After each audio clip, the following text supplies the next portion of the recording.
फिर जेई तो था ही। तो ऐसे में इस बात का मेरे दिमाग में केवल इतना था कि सारी चीजें एक दूसरे से रिलेटेड ही होती हैं। सही है। जो स्टडी हम कर रहे हैं उसी से हम इन सब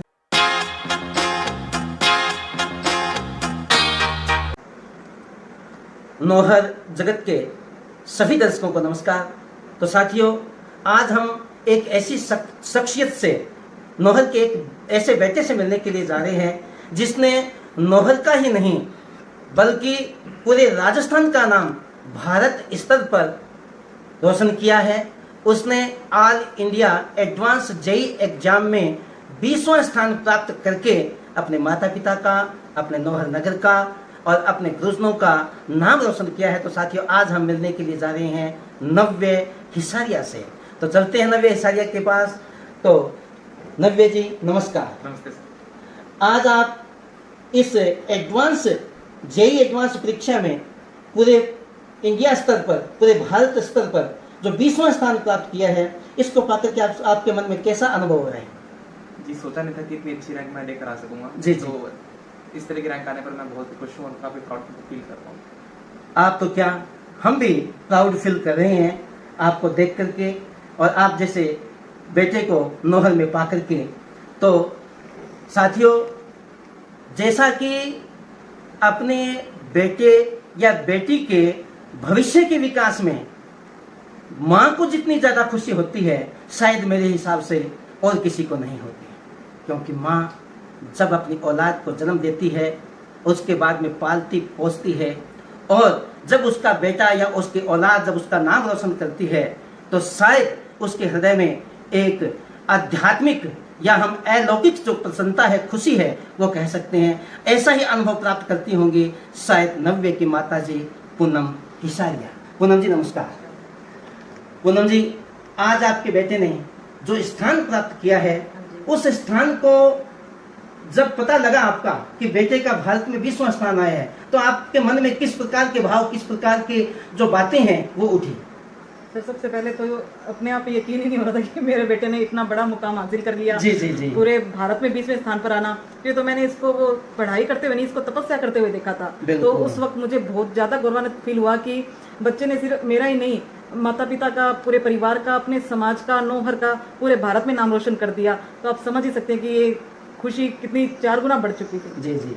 आप अपने मुंह से बता रही हैं कि बेटे ने तपस्या की है, तो मेरे हिसाब से शायद ये तपस्या बेटे ने ही नहीं की, माँ ने भी की होगी, पिता ने भी की होगी। तो आज अब हम नव्य हिसारिया के पिताजी श्री राकेश जी हिसारिया से मिलते हैं। नमस्कार राकेश जी। नमस्कार। मैं दर्शकों को बताना चाहूँगा कि राकेश जी हिसारिया एक ऐसा कह सकते हैं सामान्य स्तर के एक व्यापारी हैं जो डेयरी का कार्य करते हैं, और इस व्यापार से जुड़कर के अपने औलाद को पढ़ाना और अपने औलाद के सपनों को पूरा करना, तो यह राकेश जी हिसारिया का जो तप है, राकेश जी हिसारिया की जो आधार है, उसके लिए हम राकेश जी हिसारिया को सैल्यूट करते हैं। तो मैं राकेश जी से पूछना चाहूँगा कि जब बेटे ने यह स्थान प्राप्त किया, तो क्या आपके मन में यह था पहले से कि बेटे को, मेरे को इस लाइन में या इस प्रकार का विद्यार्थी बनाना है, या क्या करना है? सर, मैं ये कहना चाहता हूँ जी। जैसे जैसे बेटे का जैसे 10th का रिजल्ट आया जी, तो हमें लगने लग गया भी ये कुछ कर सकता है बड़ा जी, और इसके लिए हमने सपने भी बनाए और इसके लिए फिर ये प्रिपेयर भी था जी, और हमने फिर ये आगे से आगे एक लाइन बनती गई जी, और इसके जैसे मान लो IIT की हमने पहले नहीं सोचा था। 10th के रिजल्ट के आसपास ही ये एक माहौल बना और इसने कर दिखाया ही।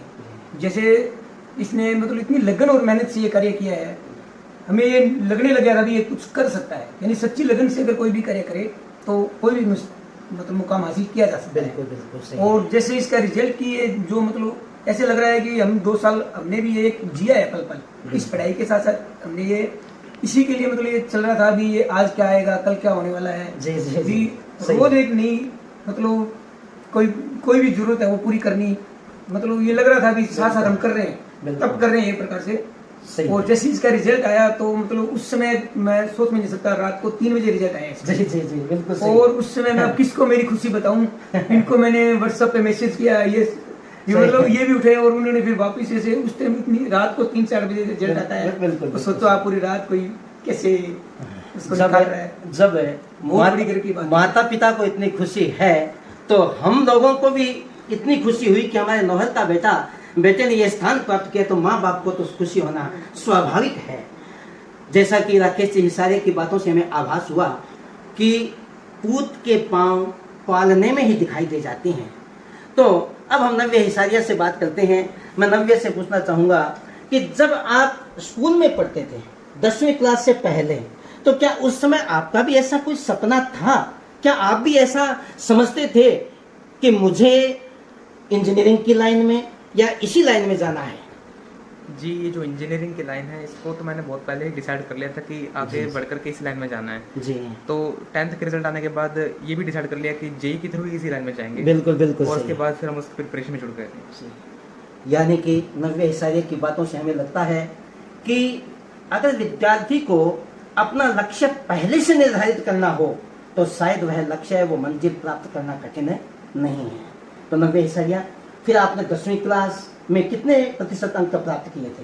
ये सीबीएसई बोर्ड का मेरा था और उसमें मैंने 97.40% पाए। 97.40%, बहुत अच्छी परसेंटेज रही थी।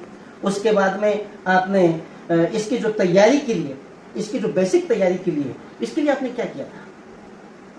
जी, जो जेई की तैयारी थी वो एक्चुअल में लॉकडाउन टाइम की वजह से काफ़ी हद तक रुक चुकी थी जी। लेकिन किसी तरीके से लॉकडाउन टाइम में कुछ बुक्स वगैरह कलेक्ट की और फिर धीरे धीरे पढ़ना चालू कर दिया। जी जी। उसके बाद एलन सिकर से उस वक्त एलन सिकर हमने ज्वाइन कर लिया था और वहाँ से किसी तरीके से ऑनलाइन क्लासेस चालू हो गई। बिल्कुल तो बिल्कुल। फिर धीरे धीरे वापस फिर हम जेई की ट्रैक पर आने लग गए थे, जो कि किसी कारण से हट गए थे क्योंकि कोरोना टाइम आ चुका था। इस वजह से क्लासेस मिलने में मुश्किल हो गई थी, कई बार बीच में रुक भी जाती थी। तो ऐसे में एलन सिकर की तरफ से जो ऑनलाइन क्लासेस आई उनको लिया और धीरे धीरे हम अपने आप को इम्प्रूव करते चले गए और आज फिर ऐसी रैंक हम लास्ट। तो आपका जो पढ़ाई का जो शेड्यूल था, जो पढ़ने की आपका जो मैनेजमेंट था पढ़ाई का, वो किस तरीके का रहा? जी, मेरी 6 घंटे की तो जो है एलन की तरफ से मतलब क्लासेस रहती थी जिसके अंदर मैं जेई की तैयारी करता था। जी। उसके अलावा मेरे 9 या 10 घंटे की खुद की सेल्फ स्टडी रहती थी घर पर। 9 या 10 घंटे तक घर पर पढ़ते थे आप? जी जी। और ये नियमित रूप से करता था, इसमें ऐसा कभी नहीं किया कि बीच में किसी दिन 8 घंटे 7 घंटे पढ़ने लग गए। 9-10 घंटे की पढ़ाई को मेंटेन करने की पूरी कोशिश करता था। तो जो 9 या 10 घंटे की जो पढ़ाई थी, इसमें आप रात का वक्त चुनते थे या दिन का वक्त चुनते थे पढ़ाई के लिए? जी, मैंने कभी वैसे रात का टाइम कभी पढ़ाई के में काम में नहीं लिया। जी जी। दिन का ही टाइम काम में लिया। तो बिल्कुल बिल्कुल। आपके कहने का तात्पर्य ये है कि अगर हम अपनी पढ़ाई का मैनेज इस तरीके से करें, उसमें नियमितता रहे, तो कोई दिक्कत वाली बात है नहीं है। उसमें रात का और दिन का कोई फर्क है नहीं रहता है। तो बेटे ने इस तरीके से तैयारी की थी, तो उस समय शायद आपका भी, यानी कि बेटे को कभी बुक ला करके देना, किसी चीज़ की डिमांड, बेटे के खाने की तरफ ध्यान देना कि बेटा सिर्फ पढ़ाई कर रहा है, कुछ उसके स्वास्थ्य का भी ख्याल, क्योंकि पढ़ाई करने वाले को तो अपने स्वास्थ्य का इतना नहीं रहता है, लेकिन माँ बाप के पास में जब बेटा होता है तो उनके मन में रहता है। तो इसके लिए आप किस प्रकार से आप प्रिपेयर होती थी? सर, हमने जैसे इसके मम्मी पापा ने हमने पहले ही सोच लिया था कि इसको सिर्फ पढ़ना है जी। इसको जो भी कोई फॉर्म भरना था या बाहर की जो भी क्वेरी होती थी वो इसके पापा पूरा करते थे। जी जी। और मैं इसके साथ सिक्कर में रह रही थी, तो इसका जो भी खाना पीना या सुबह उसको उठना है, इसका फोन चार्ज लगाना, इसको सुबह क्या देना है, दोपहर को क्या देना है, रात को पूरा मेंटेन रहता था। जी, और जी। रात ये सुबह 6 बजे उठता था तो रात को 11 या 11:30 सोता था और सुबह जल्दी उठना और वही रूटीन वर्क चलता था। उसमें एक एक पल का इसका ध्यान रखना, इसको सिर्फ बुक खोलना है, पढ़ना है या अपना रूटीन वर्क करना है बस। उसके अलावा इसने कोई ध्यान नहीं दिया। जी, जो जी, भी है हम दोनों ने इसको संभाला। बिल्कुल बिल्कुल। यानी कि इसके तैयारी के साथ में आपकी भी तैयारी चल रही थी, पूरी तैयारी चल रही थी। तो जैसा कि नव्या की मम्मी जी ने बताया कि बाहर की कोई चीज़ थी उसके लिए आप तैयार रहते थे, तो आप ठहरे व्यापारी, और व्यापार में बच्चे की जैसे कोई किताब से संबंधित है, किसी अध्यापक से मिलाना है, तो इस प्रकार का कोई मोटिवेशन या उसका किस प्रकार से आप क्या करते थे? और आप जब बच्चे ने बुक के लिए बोल दिया तो आप किस प्रकार से आप अरेंज कर पाते थे उसको? अरेंज का मेरे कहने का तात्पर्य ये है कि आप किसी अध्यापक से पूछ करके कि कौन सी बुक बढ़िया है, किस तरीके के बच्चे के भविष्य के लिए आगे बढ़िया रहेगी, तो ऐसा कुछ किस प्रकार से आप डिसाइड करते थे? ये हमारे दर्शकों के मन में एक ऐसी उत्सुकता है कि जाने कि कैसे हो सकता है ये। ऐसा है कि जैसे बुक की डिमांड आती थी, जी। जैसे जी, जी। इंस्टीट्यूट में एलन वालों की तरफ से आगे भी इस ऑथराइज की बुक चाहिए, जी। आसपास ये बुकें नहीं मिलती थी, नहीं हम मिलती इसको थी। ऑनलाइन बुकिंग लगाते थे। हाँ, तभी हमारे मन में उत्सुकता हुई। ऑनलाइन बुकिंग के कारण वो जी, जी। हमें तुरंत मिल जाती थी। बिल्कुल। और उसके लिए हम ये भी नहीं देखते थे भी कोई भी टेंथ जस्ट मतलब तुरंत ये कार्रवाई होती थी। बिल्कुल। और इसके अलावा जैसे इसकी फॉर्म फिलिंग है या कोई भी काम है जिसको पढ़ाई तो इसको करनी थी, जी। उसके अलावा जो भी इसके एक्स्ट्रा काम है, जी। चाहे वो फॉर्म फिलिंग हो या मान लो किसी भी तरीके की जरूरत है पढ़ाई से संबंधित, जी, जी। वो हम तुरंत उसको पूरा करते थे। और इसके लिए हम इसके टीचर से भी हेल्प लेते थे कि कौन सी बुक या जो भी आती थी डिमांड, या इसके द्वारा खुद को भी पापा ये बुक लानी है, तो बस इतना ही कहना होता था। उसके बाद हम मम्मी पापा इससे लग जाते थे भी ये बुक मंगानी है तो तुरंत ऑनलाइन लगानी है या यहाँ से। जी जी। ज्यादा तो ऑनलाइन मंगानी पड़ती थी, ये बुक बिल्कुल, आसपास बिल्कुल। नहीं मिलती है। सही है, सही है। और सबसे बड़ी बात यही थी कि इसको किसी भी प्रकार की ये फील नहीं होने देते थे भी तेरे को सिर्फ पढ़ना है, बिल्कुल सही। बाकी काम जो भी है चाहे वो फॉर्म से संबंधित हो, रिजल्ट से संबंधित हो या कोई भी खाने पीने से संबंधित हो, वो हम दोनों मिलके करते हैं। बिल्कुल बिल्कुल। यानी कि आपने अपने बेटे की सफलता में पूरा ख्याल रखा, आपने किसी प्रकार की कोई कोताही नहीं बरती इसके लिए, तो आप धन्य हैं माता पिता। तो अब मैं नव्य हिसारिया से पूछना चाहूँगा कि नव्य, जब आपने +2 के साथ में ये तैयारी कर रहे थे, तो क्या आपके मन में ऐसा था कि मैं जेईई मेन में यह स्थान प्राप्त कर लूँगा? क्या ऐसा दिमाग में था आपके? जी, +2 के साथ तैयारी कर रहे थे तो हमें बोर्ड्स का भी ध्यान रखना पड़ता था। बिल्कुल बिल्कुल सही है। और इसके अलावा जैसे कि मैंने केवीपी का एग्जाम दिया था, थोड़ा बहुत उसकी तरफ भी ध्यान रहता था। जी। और फिर जेईई तो था ही। सही तो है। ऐसे में इस बात का मेरे दिमाग में केवल इतना था कि सारी चीजें एक दूसरे से रिलेटेड ही होती हैं। सही है। जो स्टडी हम कर रहे हैं उसी से हम इन सभी एग्जाम्स को बहुत आराम से क्रैक कर पाते हैं। तो मैं वैसे मेरा पूरा फोकस जेईई की तैयारी पर ही था, साथ ही साथ ये केवीपी वाई भी हो लिया, बोर्ड्स निकल लिए, ओलंपियाड्स के एग्जाम हो गए। और क्योंकि जेईई की तैयारी तो बेस्ट थी, इस वजह से इस तरह भले मैंने ऐसा नहीं सोचा था कि मैं राजस्थान टॉप कर लूँगा, लेकिन फिर भी मैं इतना तो जानता था कि कुछ ना कुछ तो अच्छा कर ही पाएंगे। बिल्कुल। और जब आपने राजस्थान टॉप किया, जब उससे पहले आपने जो तैयारी की थी, तो कई बार दर्शकों यह देखने के लिए आता है कि जैसे नीट का एग्जाम है, जेईई का एग्जाम है, तो इसमें +2 में तो क्या है कि निश्चित पाठ्यक्रम होता है, निश्चित सिलेबस होता है। तो इसमें भारी भरकम पाठ्यक्रम, भारी भरकम किताबें, सभी कुछ इतना बड़ा अचानक जब बच्चे के सामने आता है तो वह मानसिक दबाव महसूस करने लगता है। तो क्या नव्य हिसारिया से पूछना चाहेंगे, क्या आपके मन में भी ऐसा कुछ आया कि इतनी इतनी बड़ी किताबें और इतने मैं किस प्रकार से तैयारी करूंगा, ये तो बहुत बड़ा सिलेबस है, बड़ा लंबा रास्ता है, तो इसके लिए फिर आपने कुछ दिमाग में आया, और यदि आया तो फिर आपने क्या सोचा, कैसे उसको हल किया? जी, इस तरह की बात तो उतनी हद तक तो नहीं आई थी, क्योंकि जी। एक ऐसा होता है कि वो किताबें मोटी दिख रही है, लेकिन उसमें जो ज्ञान है अगर आपने वो ग्रहण कर लेना, उसके बाद आपको किताबें वापस पढ़ने की भी जरूरत नहीं पड़ती है। जी जी। तो जैसे कि ऐसा कुछ नहीं था, आप कहने को तो हमारी मैथ्स की जो बुक होती थी वो बहुत बड़ी होती थी, जी, जी। फिजिक्स की बहुत बड़ी होती थी, लेकिन सही बात। जो हम सीख रहे हैं वो ज़्यादा जरूरी है। सीख लिया उसके बाद वो बुकें फिर ऐसा नहीं लगता है कि हमें इतना टाइम लगेगा। जैसे कि आप समझ सकते हैं कि एग्जाम से एक दिन पहले अपने सभी बुक से एक साथ पढ़ पाते हैं, जी। तो पहले अपने को वो बड़ी लग रही थी और अब हमें बहुत ज़्यादा छोटी लगने लग रही है। तो मैं ये कहना चाह रहा हूँ कि जो सीख रहे हो वो ज़्यादा जरूरी है, उससे कोई फर्क नहीं पड़ता कि कितना साइज है उस बुक का, उससे कोई प्रभाव नहीं पड़ता। ये बिल्कुल आत्मविश्वास की बात है, यह आत्मबल की बात है कि बुकें छोटी हो चाहे बड़ी हो, लेकिन उसके ज्ञान का महत्व है और उसमें कितनी चीज़ है, उसका जो कॉन्सेप्ट है वो क्लियर होने का महत्व है, वो ज़्यादा महत्व रखता है। बिल्कुल सही बात है। जब आपने अपना जो जेईई मेन में यह स्थान प्राप्त कर दिया था, तो फिर क्या आपके मन में ये नहीं आया कि हाँ चलो जेईई मेन हो गया अपना, राजस्थान में टॉप है, अच्छा कॉलेज तो आपको तब भी मिल सकता था, एडवांस नहीं देते तो भी आपको अच्छा कॉलेज तो मिल सकता था, लेकिन एडवांस देने के पीछे आपका क्या तात्पर्य रहा, क्या सोच रही? जी, कॉलेज तो बहुत अच्छे होते हैं, लेकिन एक पहले से ये था कि मुझे किसी तरीके से आईआईटी बॉम्बे सीएस ब्रांच को पाना है, जी। तो उसके लिए तो जेईई एडवांस देना जरूरी था। जी, जी। जेईई मेन से मैं आईआईटी बॉम्बे नहीं पा सकता था, वो मैं नहीं पा सकता, इसलिए मुझे जेईई एडवांस को नंबर देने की पूरी इच्छा थी। इसके बावजूद और वो आपकी मेहनत, माता पिता का आशीर्वाद और परमपिता परमात्मा के आशीर्वाद से आपने यह प्राप्त भी किया, तो यह हम सबको खुशी भी है। तो अब यह आपका इसमें बॉम्बे जो ट्रेनिंग इंस्टीट्यूट है, इंजीनियरिंग कॉलेज है, उसमें करने के बाद में आपके दिमाग में क्या है कि मैं राष्ट्र के लिए, माता पिता के लिए, अपने गांव के लिए, अपने नौहर के लिए मेरे ये कर पाऊंगा, मेरे करने की इच्छा है, ऐसा कुछ है आपके दिमाग में? जी, एक एज ए इंजीनियर मैं कुछ बड़ा करके दिखाना चाहता हूँ कि जैसे कि एक इंजीनियर साइंटिस्ट कुछ नया डिस्कवर कर सकता है, कुछ अलग बना के दिखा सकता है। तो एक बार मेरा एक कोर्स हो जाए उसके बाद मैं चाहता हूँ कि मैं अपने राष्ट्र के नाम कुछ एक नई इन्वेंशन या कुछ इस तरह से करके दिखाऊँ। बिल्कुल बिल्कुल, आपके मन में राष्ट्र के प्रति, अपने देश के प्रति यह भावना जान करके बहुत खुशी हुई, हम गदगद हुए कि आपके मन में इसी समय ही देश के प्रति, राष्ट्र के प्रति है भावना है, तो परमपिता परमात्मा यह इच्छा भी आपकी बहुत जल्द पूरी करेगा।